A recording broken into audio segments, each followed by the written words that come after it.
it's No, up to if you. that's what you normally do, by all means. I don't want to be like a diva or difficult. And No, trust us. You look Well, that's what we're fantastic. calling the episode, the diva. The diva. God, it's good word.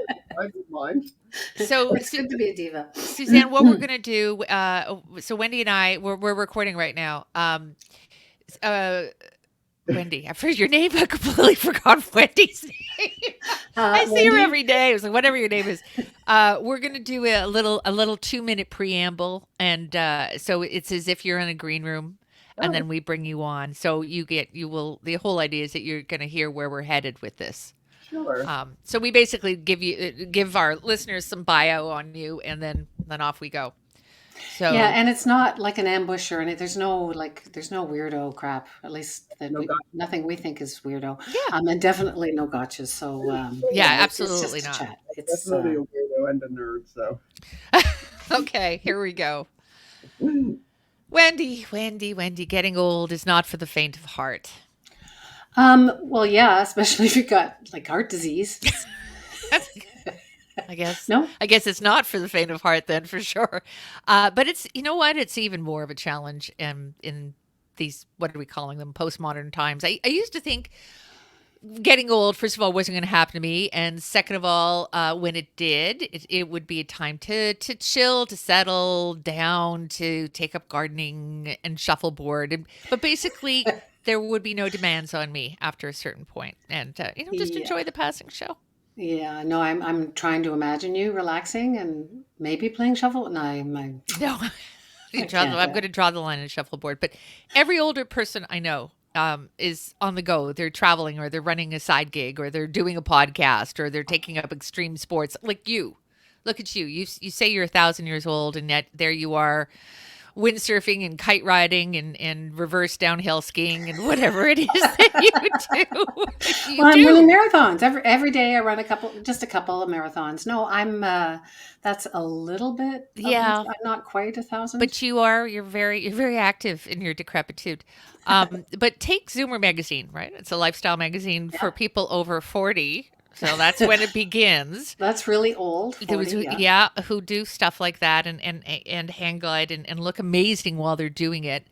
And it's called empowered aging. And I think there's a fair amount of pressure in there. Like, can't we wear slippers all day and watch Jeopardy?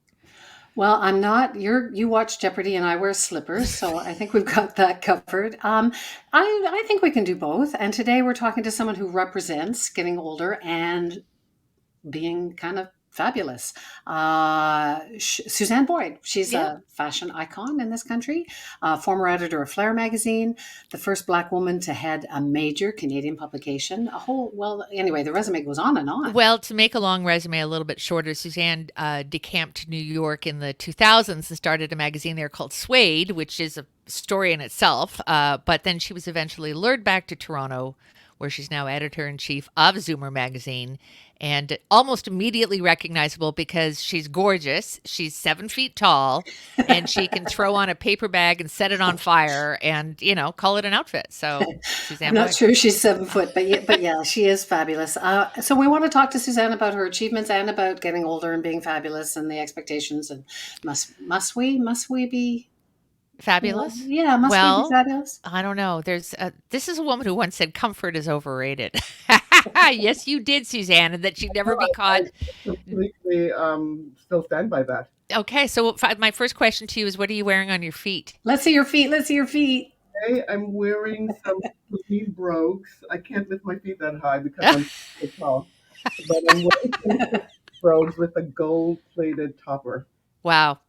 Wow. So do So you still wear high heels? Like you're not 7 foot, but you're almost 6 foot. And don't you like normally, like I know it's sort of morning, it's early morning for you, but do you still wear high heels? Yeah, all the time. Wow. you know, one of our earlier guests on the podcast was Marie Hannon, the lawyer, who's incredibly glamorous and has this very similar aesthetic as you do. And we thought, or I think so. And I remember we asked her, "Is this something that you put on to intimidate in court and so on?" She said, "No, this is Mhm, who I am." mhm, mhm. And I am assuming have you always been fabulous, even as a little girl? It seems like such a loaded question. I Yeah, mean, that's just, like, how do you define fabulous? It's fashion or clothes. Are you talking about my parents, how I dress? yes, yes. Well, fashion and clothes were always a part of my family. Both my grandmothers were dressmakers, seamstresses. There were the Vogue patterns all around. My mother was, I remember being changed and dressed all the time. Like you change to go to the botanical gardens for your afternoon walk. You change to go to dinner. You change. So I was always around clothes and fashion, and I sort of fell into fashion magazines after actually being in news and wanting to be a news journalist. And I was interning at a magazine, and someone said, "Oh, you look good. You dress well. You should be a stylist." And I said, "What's that?" And so it sort of snowballed. So I became a fashion journalist. And sort of, but I use clothes. It's just how I amuse myself. I just like to dress. I like patterns. I like color. I like shiny things. So it's just yeah, I guess it is me in a way, but I don't think of it that way. It's not my identity or anything like that. Wait, Wendy, I can't hear you. Wendy, you're mute. You're on mute. What happened? Oh no, you are on mute. There's nothing I can do at this end. Hang on. You've turned yourself off. Can you hear me now? Now, yeah, carry on. Yeah. Okay. Um, so I was checking out your Instagram, and there's all kinds of pictures going back. There was, I think, there was even pictures of your apartment in New York, and there's so much color, and there's so many references to waves and being the Caribbean. So I've got to get it out of the way because Maureen is not at all interested in windsurfing. But you like to surf, and you learn to surf in the Caribbean. Yes, I when I was maybe an early teenager, I forget what year. Anyway, in the 80s, and on a surf break. My house was across from one of the main surf breaks on the island, South Point, and I became a surfer. I'm surrounded by surfers. There's a group called the South Point Riders. It was all boys and a couple girls, and we just marauded around with surfboards, skateboards. Then windsurfing came in. I remember when the first windsurf showed up on the break, and everyone was fighting over it. So yeah, I consider myself that's what my identity is. I consider myself a surfer, even though I haven't done it for many years and I'm not very good at it. But that's my sensibility. That's how I see myself. Once a surfer, always a surfer, Yeah, no matter what. it's a fun So, thing to do. Suzanne, we can, your resume is certainly long and available to anybody who wants to check it out. But I'm interested. We are interested, certainly today, to talk about the idea of empowered aging, and also the fact that it may not be for everybody. Some people just say, "Okay, I'm done." Well, empowered aging is whatever you want it to be. So if you're done, that's completely up to you. And if you want to keep doing what you've always done, if you want to reinvent, if you want to just stay how you are, it's completely up to you. So we don't see it as putting pressure to be something you're not or what you want to be, but we also think that aging is mischaracterized. It's been mischaracterized for a long time. It's the butt of jokes. It's the disrespect to older people. It's people being made to feel they should be ashamed of your age, and we're here to change all that. And I think we have. It's been 15 years since we've been doing it. Since Zoomer Media started, Zoomer Magazine was launched. We're celebrating our 15th anniversary this October, and our anniversary starts then. And so, at that time, especially when it was created, it was the last acceptable ism, and it still kind of is. Yeah, it's interesting. I told my daughter, who's 24, so she's like a child, who is an adult. But anyway, she said Zoomer magazine. So obviously, like 24-year-olds don't read Zoomer magazine, Mhm. but a lot of other people do. But she was interesting because I guess she's just out of Gen Z, or I don't know. I've lost track. There's too many generations. But she says that Zoomers are what the Gen Z are called. Hmm. So, like, who You knew? can't have it. That's ours. It's so funny because we did a piece on, we had Sharon Stone on our cover a couple months ago, and she made some very spicy comments about Meryl Streep. And it sort of went around the world. It was this sort of viral snowball, and it was on the CNN crawl, and it was on Fox News. It was being picked up in Australia, and until there was a Britney Spears situation, and that's what stopped it from snowballing even further. but all the reportage was, well, she talked to this thing called Zoomer, which is odd considering, because in America and the States, the Zoomers are the kids, Hmm. and but we had the word first, and it's ours. It's So ours. So here's a loaded question, and obviously there's no exact answer, but Zoomer magazine or Zoomer media is intended for people, some say over 45, some say over 40. What's the demarcation point?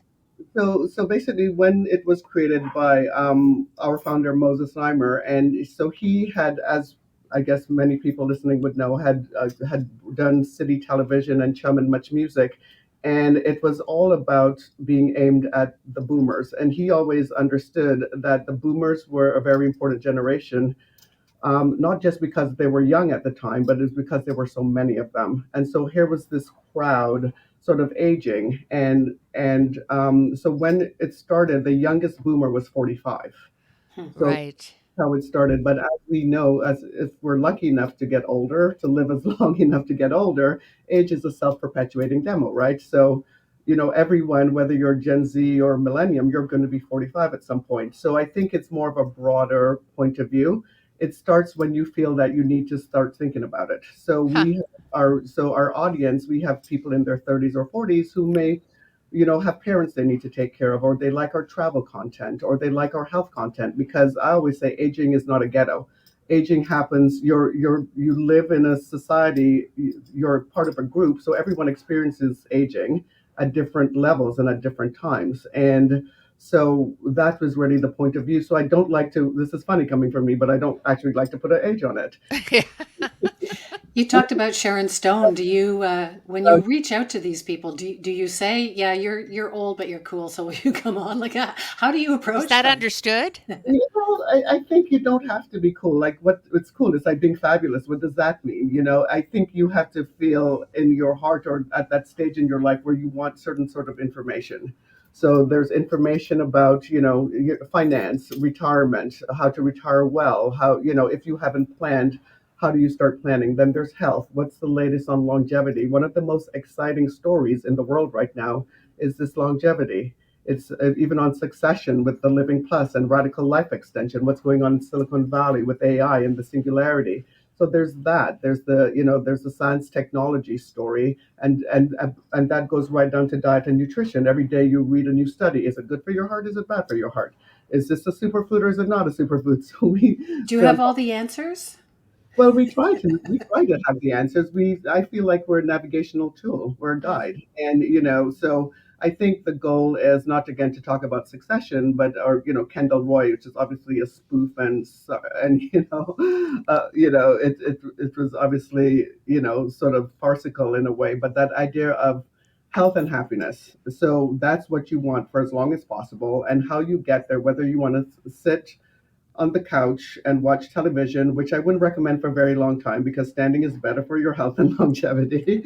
But you can sit and watch television or you can go hang gliding. It's completely up to you. And so we try to give the options. Here's a menu of things you can do and think about as you go through this stage, which we think is a privilege because if you weren't getting old, you'd be, not alive. So I think that's a positive. It is, and there's no argument there, not from me, not from us, I don't think. But there's also, and there's no getting away from this, but there's this aspect of passing, Mhm, which I find really. I mean, as a person, as a woman with white hair, I gave up passing, and it wouldn't color my hair anymore. But there's this there's this idea behind advertising towards older people, especially women, that if you do this, you won't look your age. mhm, And personally, I'd rather buy a product or consider a product that makes me look good at my age. mhm, But instead, we're constantly being encouraged to pass mhm, as someone younger. Yeah, I'm so tired of the expression "mutton dressed as lamb." Like, mhm. you wear what makes you look decent or makes you feel Makes decent. you You feel know? good. Yeah, I mean, there is an offensive element to that. And when we started, they're looking at words like anti-aging. We're not, it's a whole category in the cosmetic industry, and we're not anti-aging. We're pro-aging. So how do you talk about it? And a couple of years ago, Allure magazine banned the term anti-aging, and they wanted, Helen Mirren came out and said, don't retouch my photos. And she asked Mm. L'Oreal in the advertising not to retouch her photos. And it's, because it's so endemic and, it's so deep in how we think about ourselves, it's really trying to find the right language to say, there's nothing wrong with aging, and but you want to look a certain way, you see yourself a certain way, so we try not to judge, right? So we actually did a story recently called Filter Face, the rise of filter face, and how these people go on Instagram and filter the living daylights out of themselves. And what does that do? Instagram had the studies, their own studies showed that it's damaging, the images on Instagram are damaging to younger women and and teenage girls about body image. So when people in the public eye go on Instagram and sort of AI their faces, and oh, she's 76. Wow. I mean, what does that do to you? But I feel we when we were showing a lot of, it's almost like fashion and advertising is coming around to it because they understand where the money is, that they're more older people, and women are saying we don't want to see teenagers advertising skin cream to make your skin firmer, right? It just makes no sense. So now you're seeing this whole trend of grand influencers and gray-haired models, like that's like Glossier just has this gray-haired model, and obviously older women, and then when like Joan Didion was used by Celine for their sunglasses ad. So is this a trend or is it happening? So that's the question, right? I don't know. Feels like we've been talking about it forever. Cool to use older models, or is it going to pass? So these are things we examine, and in our daily lives, like we're starting a new newsletter and section called the Zoomerists, and it's precisely about this, like these conversations around appearance and how you should feel about them. But also, if you don't want to color your hair, don't color your hair. But and we talk about that, as well as if you want to color your hair, well, here's what you do. Right. I think it's just personal choice. Yeah, it makes me think of Lisa LaFlamme and the whole gray hair thing. Like, I think it was way more complicated than the gray hair, but it has got people sort of talking about how it wasn't just COVID, it's everything else. It's like, but it does make me think, like, is it as cool to be an older woman as it used to be? Like Marie Hennon, who we mentioned earlier, as a fabulous person who you may not identify with fashion wise, but whatever. I She was, think great. I think she looks fabulous. If we're allowed to talk about it, it's not, I mean, yeah, but she was saying that men, when they turn 50, that I, people still look up to them as like, oh, you're like a Oh, god, and your a wrinkles are so 50-year-old attractive, man. and women, like I used to think only crazy old ladies got menopause, and it's still like you can't like say the word menopause because it's just not cool. And I'm old enough. Old enough. I remember when it was bad to say the word vagina. So is it still okay to be a woman who is older, or is it still different for women? well, I think it's still different, but I think it's changing. I mean, we just did another feature called the rebranding of menopause, where it has become cool because people have seen money in it. Right? It always comes back to, do you see a market, and is there something you can sell to someone? So there's all these celebrities like Naomi Watts and Gwyneth Paltrow, and they now have menopause-friendly brands and products that they're selling to women in their demos. So now, and that was the whole point of the story. It used to be you weren't allowed to say it, Yeah. and now people are shouting it off the rooftops because they're selling it on their websites, or they're finding that they can carve out a position and an identity for themselves. Maybe Because there should be something in between. yeah, yeah, I don't want to hear about it every day. But money remains an issue, and you're absolutely right. I mean, there's a market for it, so of course there's going to be a supply for the demand. But that being said, money is an issue for most older people because chances are you are not as employable if you're not currently employed. Finding a job in your 50s and 60s and beyond mhm, is very difficult. You won't make the kind of money that you did. You might be living on a limited income. mhm, Um, and so, I mean, I used to work in radio, and the ideal demographic I think was 25 to 50, mhm, and after that, who cares? mhm. What? Mhm. But the truth of the matter is that, older people they either have a lot of money and they're traveling and the Zoomer generation is fine, or they are, I think, of my mother who was living on a limited income who would aspire to Mhm. have that lifestyle. But I mean, that's got to be something you take into consideration. Oh, yes. So Because we just to go on a little bit since I'm on it, is one of the things I hate about mainstream magazines from have. Toronto Life to Vogue is like, I do not have $5,000 for an evening bag. Mhm. So, I mean, is that respected? Yeah, it is respected. I mean, I look at those magazines too, and I don't have $100,000 for couture dress, but it does inspire me at times. I don't look at them as prescriptive to my life in a certain way. With Zoomer, we feel we are prescriptive in a sense that we are reflecting and relevant to what people are going through. So we do take it into consideration. So we have a policy arm, and we cover those are the issues we cover. Seniors on a fixed income, the healthcare system. So we do talk about those things, but we also think people want to enjoy their lives. So we do cover the gamut. It's a funny thing with us. We're a niche magazine for a broad audience, Yeah. right? So that's how we approach it. So we try to show options. We'll show a bucket list trip, but we'll show other things that you can do that don't cost a lot of money. We're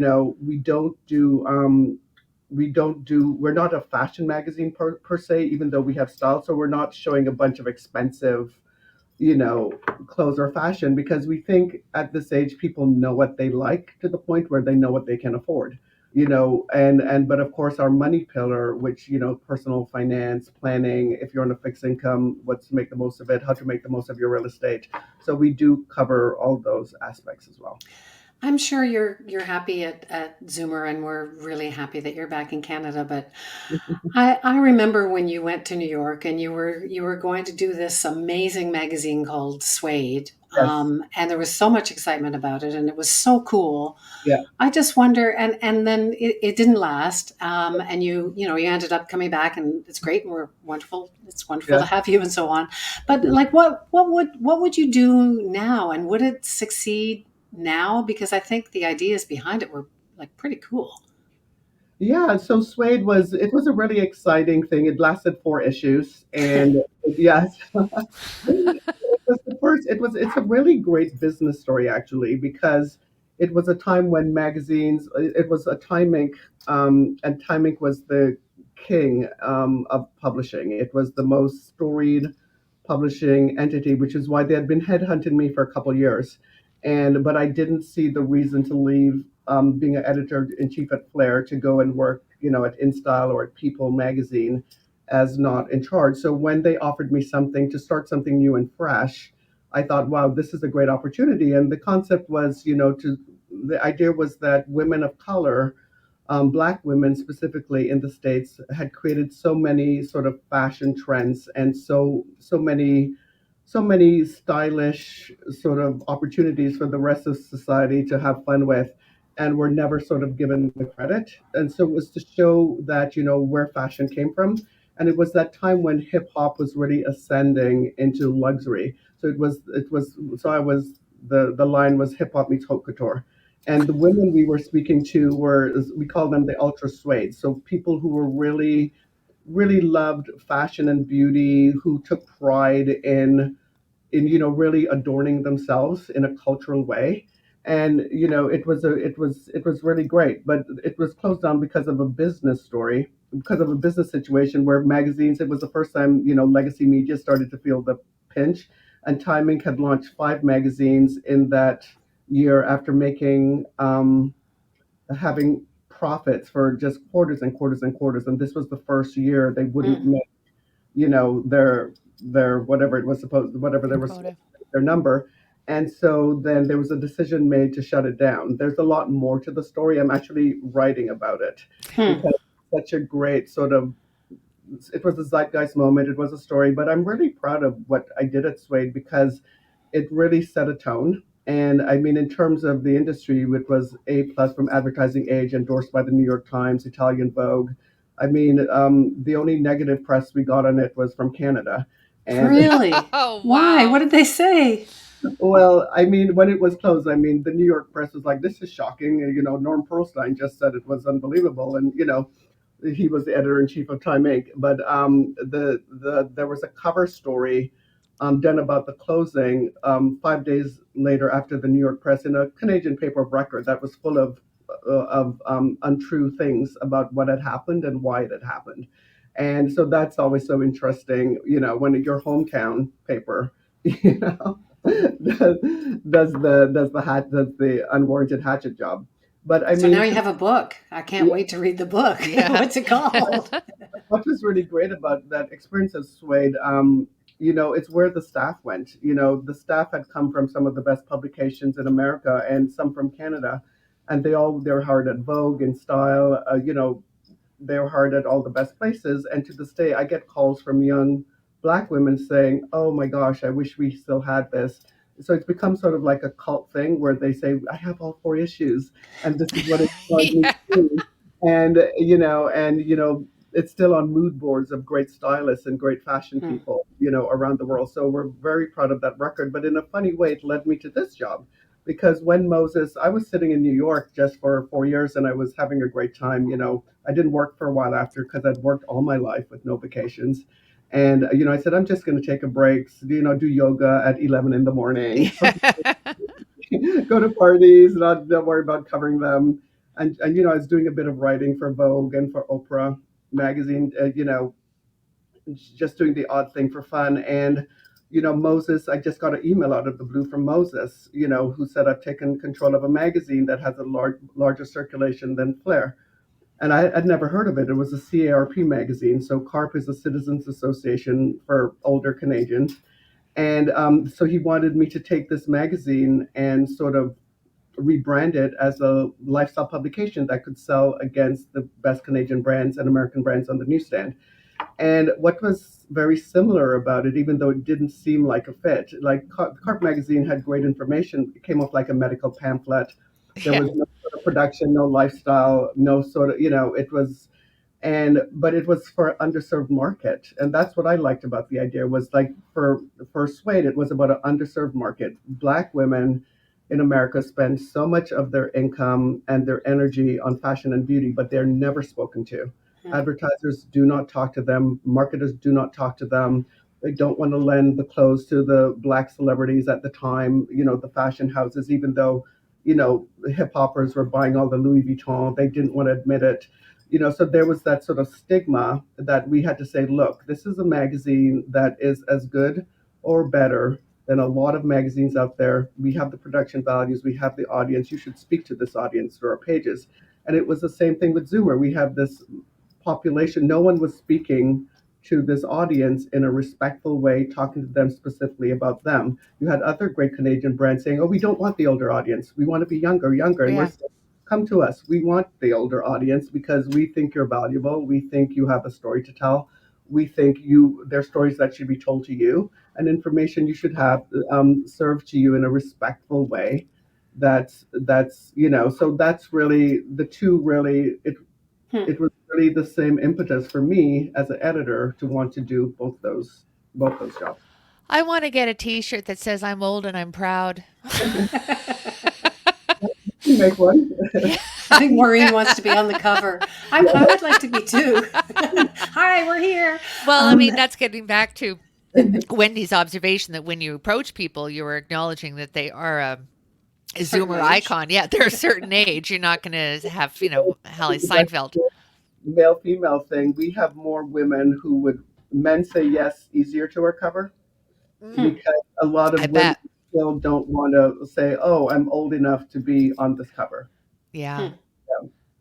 What do you think the future of magazines are? I was a magazine girl. I bought them when I had no money. I would still buy magazines, and I still get the actual tangible paper magazines, Hmm. Vanity Fair in particular, but not nearly as much. Hmm. And I'm missing something. I'm not big on looking at them online. There's something about the glossy pages and so on. And what are your thoughts on where we're going with the magazine? Zoomer's a media company, but the magazine portion of it. particularly. Yeah, and it was funny when Moses did this in 2008. It was like, oh, a magazine in this day and age. But Yeah. I think it's about the content and just being really relevant to people's lives. So we are doing something that no one else is doing in print, and luckily we have an audience that is used to print and loves print. But we are.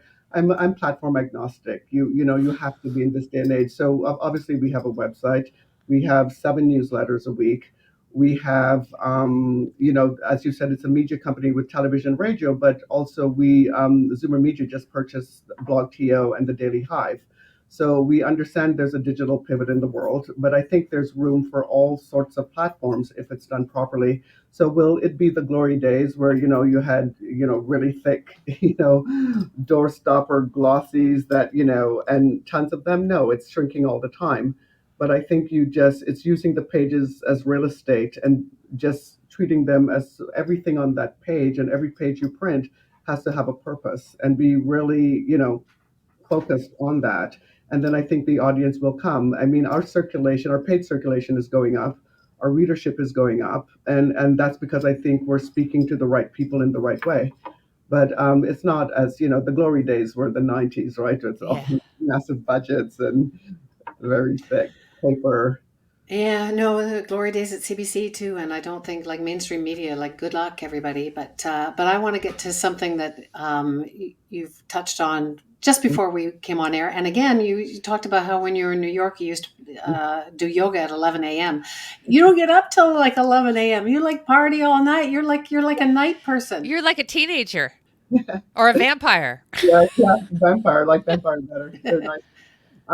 No, I know I do get up before 11. I just usually start my day around this time. I'm a night person, so I read, work well into the night, and then I get up. I read the news, obviously. Read everything that's going on, and then while I'm starting my day.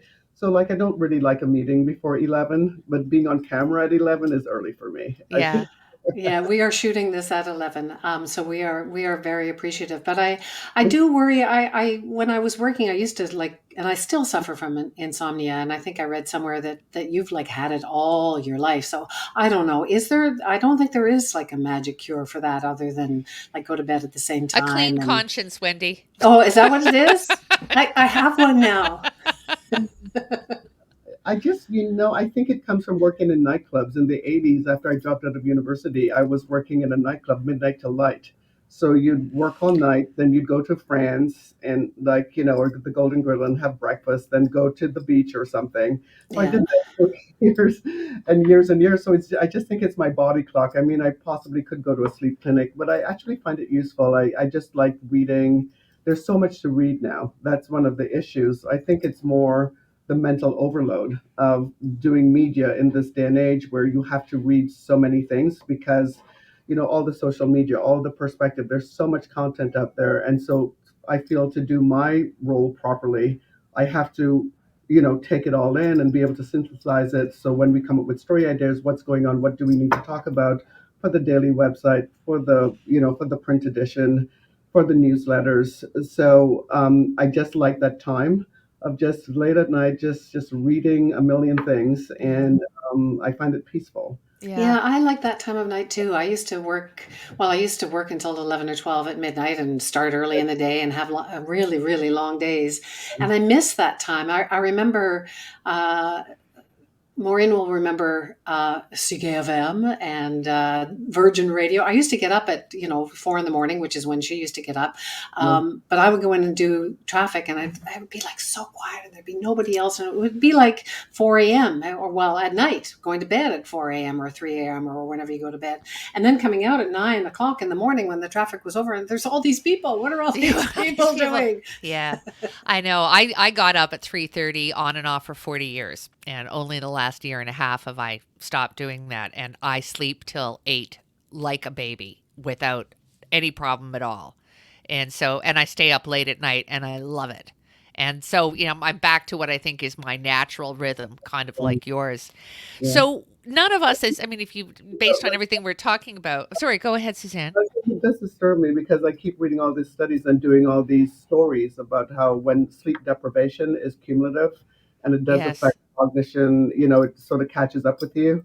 So I'm trying actually to change my body clock and not, don't start a novel at 1 a.m.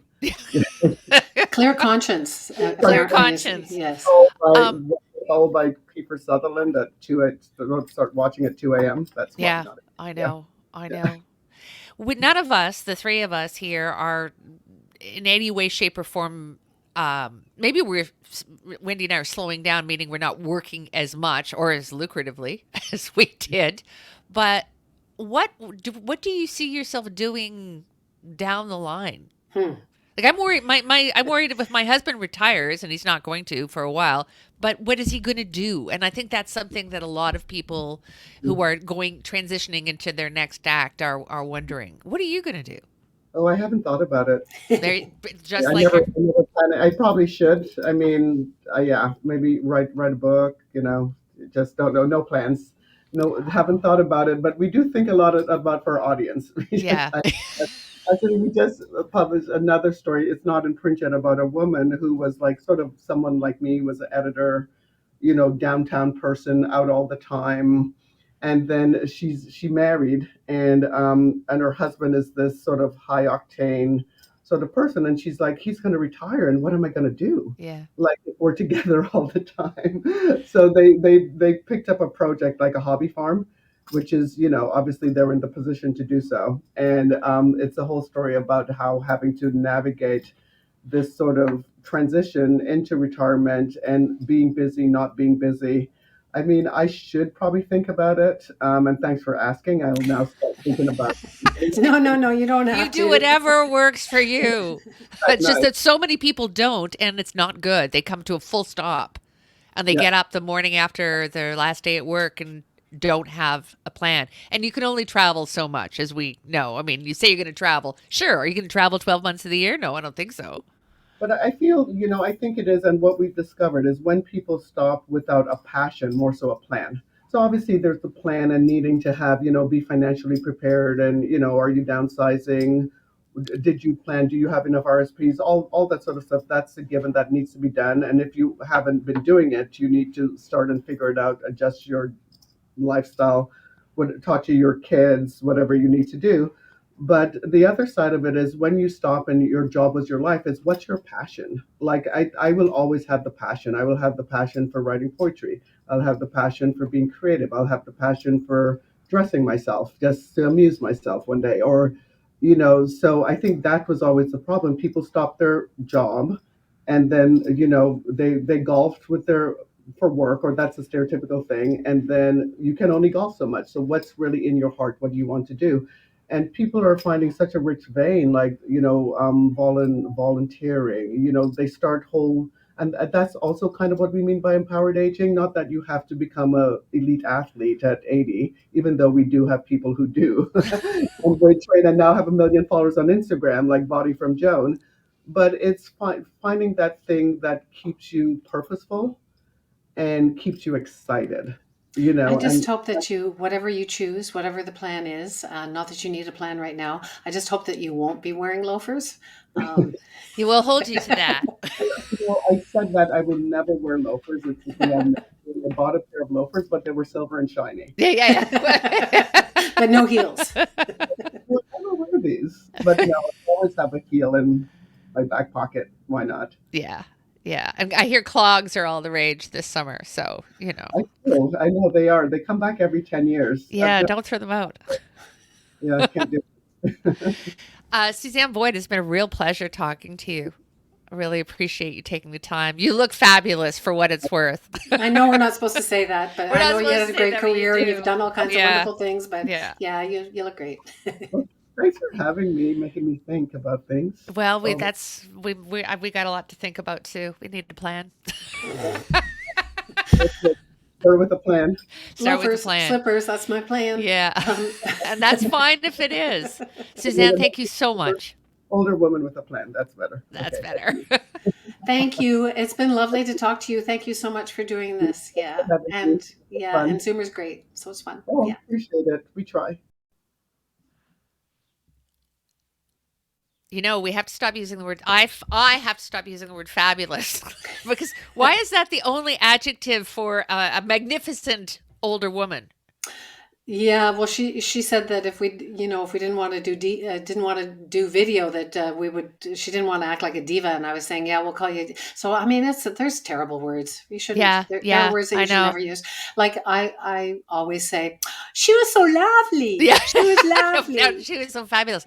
I have not given Zoomer any time. Not in a dismissive way. I never thought it applied to me. Yeah, because you're Yeah, because I'm 39, not. are Yeah, you? well, Yeah. I don't lie about my age. I just don't want to talk about it because I don't want to be pigeonholed as I used to pigeonhole people who were over 50. I am over 50. I will admit to that. But Zoomer sounds like it's a full service. Like it sounds a lot more interesting than I realized. It's not just like, you know, retirement homes and it's in fact it sounds like it's anything but retirement Some of homes. my best friends are over 50. Yeah, I I think I know. may have It's met one or shocking. two. But it's going back to that thing about passing. And one of the reasons why I remember I was doing a TV show years ago. It was the Dish Show. It was a female on the Comedy Network. And I think I was 34 at the time. And I mentioned I was 34. And I remember the writer for the show, one of the writers said, "Don't tell people how old you are." And I said, but I'm only 34. And she said, "Yeah, but just don't ever mention age. Not because you shouldn't be proud or not proud, but because other people will decide that I you know, and belong I in a just think slot." that's so crappy. I just, I don't hide my age. Um, She probably hides it. yeah, I don't hide my age. And the only thing that I regret about getting older, as we all are, because the alternative is worse, as they say, Everybody's getting older. is that I'm closer to the end, and I know. that's what bothers me. Is that, and it just does seem to go faster. So yeah, I try to treasure every moment, but some moments could go a little faster. So, I remember somebody telling me recently she's not worried about dying. I mean, now we're taking a very somber turn, but she doesn't worry so much about dying as the lack of runway. And I Yeah. totally get that. There's just a less and less time to launch something Well, my and see it to mother-in-law says, and fruition. this is my favorite quote, uh, that life is like a toilet roll. The closer that you get to the end, the faster it goes. So, There's the shit here. It is. All right. Well, that was she was lovely and fabulous, and so uh, are you. life is like a toilet roll. Talk soon.